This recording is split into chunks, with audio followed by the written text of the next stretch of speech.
ગુજરાત રાજ્યના દરિયાકાંઠાના વિસ્તારોમાં વાતાવરણમાં અચાનક પલટો આવ્યો છે તો પૂર્વ મધ્ય અરબી સમુદ્રમાં ડિપ્રેશન સક્રિય થવાના કારણે રાજ્યમાં આજથી આગામી 3 દિવસ સુધી ભારે વરસાદની આગાહી કરવામાં આવી છે તો આગાહીના પગલે અમરેલી જિલ્લાના જાફરાબાદ દરિયા કિનારે 3 નંબરનું ભયસૂચક સિગ્નલ લગાવવામાં આવ્યું છે તો હવામાન વિભાગના અધિકારીઓએ જણાવ્યું કે આ સિગ્નલ દરિયામાં ઝપાટાભેર પવન, તોફાની મોજા અને ભારે વરસાદની શક્યતા સૂચવે છે।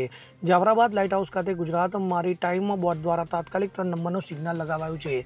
સ્ટેટ કંટ્રોલ વિભાગની સૂચનાના અનુસાર આગામી 26 થી 28 ઓક્ટોબર સુધી દરિયામાં 40 થી 60 કિલોમીટર પ્રતિ કલાકની ઝડપે પવન ફૂંકાઈ શકે છે। ત્યારે આજ રોજ જાફરાબાદના દરિયામાં હળવો કરંટ પણ જોવા મળ્યો હોવાથી માછીમાર વર્ગમાં ભયનો માહોલ સર્જાયો છે તો તંત્રે માછીમારોને દરિયો ખેડવાનું કઠોરપણે ટાળવાની સૂચના આપી છે। દરિયામાં જવાનું જોખમ ન લો, જીવનનું મૂલ્ય અનમોલ છે તેમ જાફરાબાદ તાલુકાના માછીમાર એસોસિએશનના અધ્યક્ષે કહ્યું।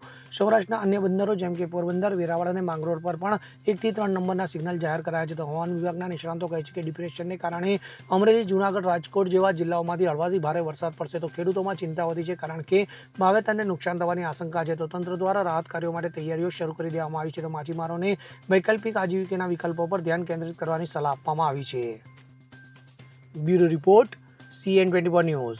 હવે જુઓ દેશ દુનિયાની તમામ ખબરો તમારી આંગળીના ટેરવે।